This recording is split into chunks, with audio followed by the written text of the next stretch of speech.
Hi friends, வழக்கம் போல் இப்போ night ஒரு 8-9 மணி ஆச்சுங்க. வழக்கம் போல் ஒரு புறா அடையலை. ஸோ வழக்கம் போல் அதே புறா தான், சாட்டின் புறான்னு சொல்லியிருக்கோம். ஒரு ஃபீமேலு ரொம்ப சேட்டை பண்ணு. சாதா புறா கூட அடைஞ்சிருது. இதனால் நம்மளுக்கு ரொம்ப ப்ரெஷர் ஆகிடுது. சாதா புறா அடைஞ்சிருது ப்ரோ. ஆனால் இந்த இருக்குது பார்த்தீங்கன்னா ஃபீமேலு, இது மட்டும் அடையவே மாட்டேங்குது. டேப் அவுத்துட்டு தப்பாக போச்சுன்னு நினைக்கிறேன். ஏன்னா ஓவராக அட்வான்டேஜ் எடுத்துக்கிற சில புறாலாம். சாதா புறா கூட பாக்கியெல்லாம் இந்த கூண்டில் அடைஞ்சிருக்கீங்க பாருங்கள், சமத்தை அடைஞ்சிருச்சு. ஆனால் இது வந்து அடைய மாட்டேன். லைட் ஆஃப் பண்ணிடுவோம். லைட் இருக்க அதுக்கு ஓவர் அட்வான்டேஜ் ஆகும். லைட் ஆஃப் பண்ணிடுவோம். நம்ம இருங்க, லைட் ஆஃப் பண்ணிக்கணும். இருட்டுக்குள்ளே அது பறக்க முடியாது. ஸோ நம்ம லைட் ஆஃப் பண்ணியாச்சு ஃப்ரெண்ட்ஸ். வீடியோ ஸ்கிப் பண்ணாமல் பாருங்கள். லைட் ஆஃப் பண்ணியாச்சு, ஓகேவா?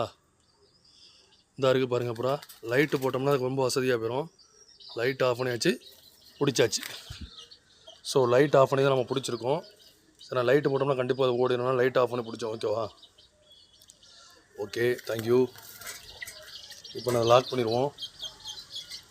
இந்த புறா தான் அவ்வளோ சேட்டை பண்ணுது.